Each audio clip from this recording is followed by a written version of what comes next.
Hey, everybody, it's Scott Steen with winnersandwhiners.com coming to you with the Thursday MLB edition of Today in Sports Betting.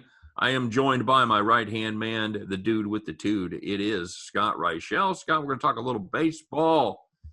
Man, it's a tale of two cities for you and me, buddy. Yeah, we Who cleaned knew? up on baseball. My Kansas City Royals would be crushing it. Great ninth-inning comeback with the Yankees. Nary a whimper in their loss. They did scratch out a run in the ninth. Woohoo! I had money on the Braves, so thanks to the plus 120. That's right. You can't bet your heart, buddy. You got to bet with your head. So Yankees were laying around 135 with Kluber. It's one of the dumbest lines I've seen all year, and he was actually not that bad tonight. No, it was not terrible. But Ian Anderson is rocking. Good for Jethro. It's not okay. What?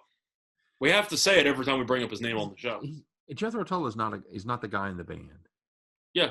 You know that, right? I do know that. I'm just saying, good for Jethro. Did you know that before watching the movie Armageddon? I actually did not know that before watching the movie Armageddon. You Okay. learn something new every now and then from an alien apocalypse movie. I had a hunt. So, Scott, this is Dodgers minus 175 in this Padres-Dodgers game here. That we kind of jumped into that. That's the first one we wanted to talk about. We'll come back and talk about your Yankees real quick if you want, but we don't have a line on it, so it's. But yeah, Dodgers San Diego, Scott. This is the game that kind of the marquee game. First of all, the question is: are these the two best teams in professional baseball in the American League or the American version of professional baseball? I think at this point you kind of have to feel that way. By the way, I also realized I said Armageddon was an alien invasion movie. It's an asteroid movie, so my bad on that one, but you get my point. Looking at Had me sold. Yeah, looking at I don't know. It's one of those space movies you just assume it's alien related. It's a great movie. It's one of those movies I'll sit down and watch it. If I flip across it in Armageddon, I'm going to watch it. Yeah, you got Affleck in there and you got Bruce Willis. I mean, it's just a solid cast. I could close my eyes. Yeah, but looking at this to answer your question, yes, I think they're the best team in baseball. You're looking at the Dodgers. They're clearly the best team by far. It's not even close. But if you're looking at the Padres, they have been a little bit underwhelming so far this season at 10-10. The talent is still there, but this team's offense has really been inconsistent, which has been kind of the surprise. But you're also playing in Petco, so I'm not sure how much that's stadium related. But you're looking at San Diego. I think one of the bigger surprises for this team is the pitching staff and the fact that Ryan Weathers has actually been really good this season with a 1-0 record and a .93 ERA. Of course, he's not Walker Buehler good, but the question is, A, can he hold up against this Dodgers lineup? And B, can he maybe outduel Buehler a little bit and maybe a 1-0 type of showdown through 5 or 6? I know this total's at 7.5. I like the under. You're looking at a late game in Los Angeles, which always helps out. And you also have the fact that both these teams are really good at pitching. So I like the under. You have any thoughts? Yeah, I'm a fan of the under here as well. I'm probably not as completely sold on Weathers as you. I didn't say I'm fully sold. I'm just acknowledging he's been really good. Well, he made one start, and it was against the Dodgers. Yep, and how'd that go? He went 3 2/3. He did very well while I was in there. He gave up one hit, 2 walks, struck out 3, no runs. So yes, for the time that he was there against the Dodgers, he was outstanding. That ended up being a 11-6 loss, however, by the way, because the bullpen absolutely let him down. So, but I still like the under here. I like Buehler. I like the San Diego offense as far as being underperforming right now, averaging just 3.7 runs per game. That ain't going to get it done, Scott. It's just not. And this is a team that's been shut out twice in their last 5 games. That's not a good time to come rolling into LA. It's definitely not. Now, if you look at the other games, of course, the first game was the crazy extra inning game that ended up 11-6. Look at the other 2 games, 2-0 Dodgers, 5-2 Padres. So you have had some low-scoring games with the exception of that one outlier. I just think it's going to be a low-scoring game. I like the under. Yep, I'm completely with you. You think there's maybe even Padres first or no? What's that? You think there's value on the Padres or no? Around plus 150-ish. It's just so hard to fade this Dodgers team. It really is. But At home especially. They're undefeated at home. yep, that's in. Well, the hell, they're 14-4 on the year. So yep, 6-0 at home.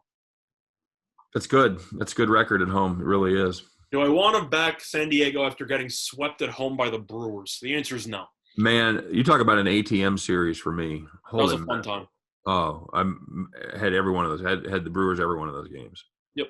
This was the one today was the only one I was with the questionable pitching matchup. Yeah, and it was just a matter of Met being that big of a favorite without pitching this entire season, and right. He wasn't bad by any means, but San Diego couldn't score. Hauser was very good. Yep, that's exactly right. So yeah, we'll play the under in that game. Maybe even first 5 under. Yeah, you get first 5 at 4.5. Mm. Yeah, I'm a fan of that. Scott, what you feeling on this Yankees-Dodgers game? You got Domingo Germán going against Aaron Savali for the Indians. Well, you said Yankees-Dodgers. Yeah, you meant Yankees. Yankees Indians, sorry. We did not have a line on this one, no, but we both think that the Yankees are going to be a little bit overvalued by the markets because they've been overvalued all year long. I think, man, fading the Yankees when they're slumping is one of my favorite activities of all time because – we're talking about ATMs for the Brewers. This has been an ATM. Yeah. Oh, yeah. Because people's got – the Yankees have the biggest fan base in the nation, right? Would you agree with that? It's the game where it's fallacy. They can't lose 4 in a row. Can't lose 5 in a row. And they start losing 9 in a row. They're due. They're going to figure it out. And the truth is this team can't hit the ball. Yeah, this is a pretty dreadful team. They're 6-11 right now. That's still the worst record in the American League. Well, it was the worst, and they ended up splitting their next 2 games. So my guess would be yes. That's what. Yeah, they were worse. They were the worst when they were 5-10. So I didn't know if at 6-11 if anybody had been able. I've been trying to shop around or at least look for first manager to be fired. I know that the A's turned it around for Bob Melvin, but I don't know what Boone's price is. I got to consider it, don't you think? Bob Melvin also obviously a big fan of the show. Correct, but don't you kind of agree that right now the coach or the manager is on the biggest or the hottest seat right now is by far Boone? It's not even. How could it not be? How can it not be the guy with the highest profile job in baseball, and his team is underperforming more than any other team in baseball? It's either him or Baldelli at this point. It's. I'm saying I think Boone has the hotter seat. I'm just saying, if you want to make an argument out of anybody, I don't think that the Braves would fire their guy yet because Acuna's also injured. But right now it seems like Twins and Yankees as the underachieving teams who might overreact, but the Yankees will just look passionless right now. Yeah, they're too nice up there in Minnesota. Oh, you get them tomorrow, eh? There's only so much the Twins can do. I mean, you're up 2 in the 10th inning, and you have 2 errors with 2 outs in the 10th. Like, it's not Baldelli's fault they can't throw Obviously the ball. Obviously not Baldelli's fault, right. Yeah, absolutely right. So, when you don't have any buttons to push, it makes it harder to push buttons. Mm-hmm. That's a problem. So, as a Royals fan, love to see it. Hope they all go down in flames. We just got to knock them one out of the way because, the Royals aren't going to stay hot, so they're going to have to win playing mediocre baseball. No for you. I see nothing to like about the Yankees in that spot. I got to be honest with you. Well, we talked about it before we went on air. I think that the Yankees will be favored, even though they shouldn't be, because Germán's been terrible and this team's terrible and Savali's been really good. But if you want to talk about what I think the line's going to be, Yankees minus 120. Why? Because they're the Yankees. That's the. And I think it's going to be a little closer to pick them. Okay. But I am working. But you are the Yankees fan. You watch this team day in, day out, and the Yankees were laying 140 with Kluber. Like, remember this. I think they'll be laying 120. I don't recall Germán having back-to-back Cy Youngs. He does not, and he's been awful this season since he came back from the domestic violence issue. There's a little cachet with Kluber now, whether it's warranted or not at this point in his career. Certainly debatable. It's not really debatable, but. Be that as it may, he certainly commands a higher price than he should. Yep. And we took advantage of that yesterday, and it worked out pretty well. So, Scott, how about Boston? They've we talked about the surprises. They're certainly one of the surprises. 12-6, leading the East. They send Nick Pivetta, one of our all-time favorites. One of my least favorite pitchers in recent It MLB. said Nick Pivetta goes against Dunn for Seattle. I landed a big number with Boston, man. I got minus 165 on this. I think there's value with Seattle right here. I think there has to be. You're looking at both teams. Of course, Boston's been very good this season, but so is Seattle. I mean, Seattle is currently in second place, half a game behind Oakland. Boston's still in first place, but you look at them at home, 6-6, so they're not the greatest at Fenway this year. Seattle, though, 5-2 on the road. And am I surprised by Seattle's great start? No. It's only just because of the fact that Seattle always seems to play well in April before everything hits the fan very quickly by the start of the summer. Remember 2 years ago when they were hitting all the home runs to start the season? And then they lost like 25 of like 28. Yeah, it was the craziest thing. They could not lose. They were just mashing home runs. That was when Vogelbach was actually expected to be a decent player. Yep. But you're looking at Seattle. This team has played well to start the year like they normally do before they fall apart at some point. But I don't like Pivetta. I don't exactly like Dunn either.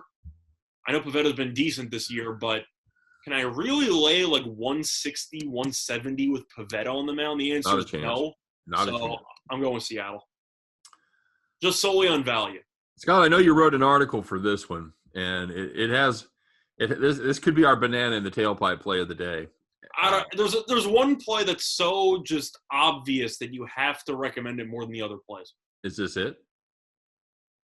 You know what it's going to be. Well, it's going to. Well, I know the one you're talking about. Let's talk about this one first, though. Okay, that's what I thought you were talking about. I thought you were talking about that one. No, Pittsburgh, Detroit. Yeah, that's the one I wrote an article about. That's what I'm talking about. Oh, right. That's why I said that. Yeah. I don't know where you're going with this. I thought you were going to say Cleveland first 5 under. Oh no, you said I wrote an article about it, so that's why I mentioned it. Okay. What is happening right now? Keller goes against Urena. Scott, you and I never miss an opportunity to fade Urena. Listen, we love turning bad pitchers into good pitchers. We can do it. Who did we do it with yesterday, Scott? Yesterday, actually kind of worked out decently. But, Peterson still was terrible with the We turned Quintana into a good pitcher. Quintana looked awful, but Texas couldn't score against him. What did he walk, like 5 guys, 6 guys? Yeah, he'd been dreadful, but he put up good numbers. Didn't matter anyway. The Angels bullpen was. I turned Carlos Martinez into a good pitcher. That's right. Even though you actually won that bet anyway. Yes. Scherzer's so damn good.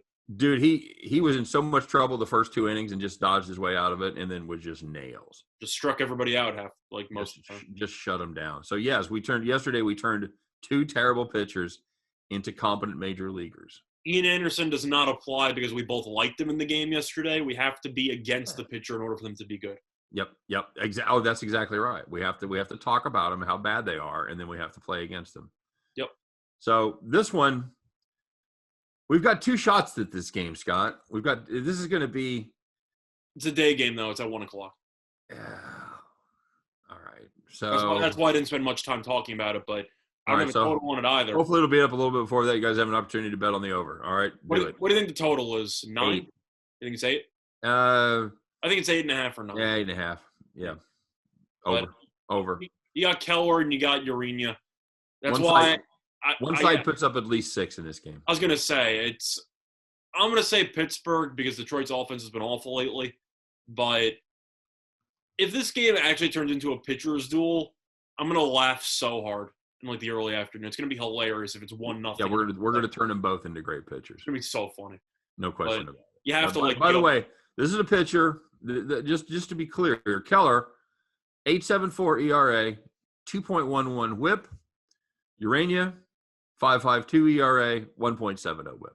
And they're both worse at the stadium they're playing at. Keller has a 10-plus ERA on the road. Urena has, I believe, a 10-plus ERA at home as well. Yep. So you should see runs, which means with us, you probably won't get runs, but sign me up. It's going to be pretty funny. Yeah, it is. It absolutely is. All right, that's going to do it for the baseball card today. Scott, anything else that really stands out? I didn't love this card. Really not that great, but I feel like we've been saying that a lot lately. Yeah, you got Joey Lucchesi going in Chicago. I don't know. No, like the over, but I don't know what the wind is, so I can't touch that. I don't know the wind yet. Go back to the well with Marlins Giants under. Worked really well in Miami when they matched it up last weekend. It's so tempting. Two surprisingly good pitchers, Castano and Aaron Sanchez. Yeah. Aaron Sanchez has been a hard luck loser, but you see a nice ERA, 2.45, 1.227 WHIP. Yeah, the Giants have kind of gotten off that Schneider a little bit as far as being just a dead under team, but they're still not good, and they're still their pitching has still been stellar. Mm-hmm. Yeah, I've getting that at 8 in San Francisco, and it's a night game. It's a night game in San Francisco. Yeah, I see some 8.5s. So there has been some over money as well. Okay. Oh, beautiful. Yeah, pile it up. Yep. All right, I'll play that. Cool. Give me the under 8.5. Absolutely. That's all I got. All right, my friend. As always, if you're looking for information on these games or any others, if you're looking for an even deeper dive than we do, don't forget to stop by and check out winnersandwhiners.com. You stop over there and even read the article by Scott Reichel, writing about that barn burner there between Detroit and Pittsburgh. Well, if I have to write about sides and totals, and I have to grade or rate my plays, yes, I have to like the total more than any side because that involves backing one of these two pitchers. 5 stars. 5 stars on that. I think I put 4 on the total. 4, really? The jinx applies, man. Take a stand. The jinx applies, man. All your 5 stars are no good?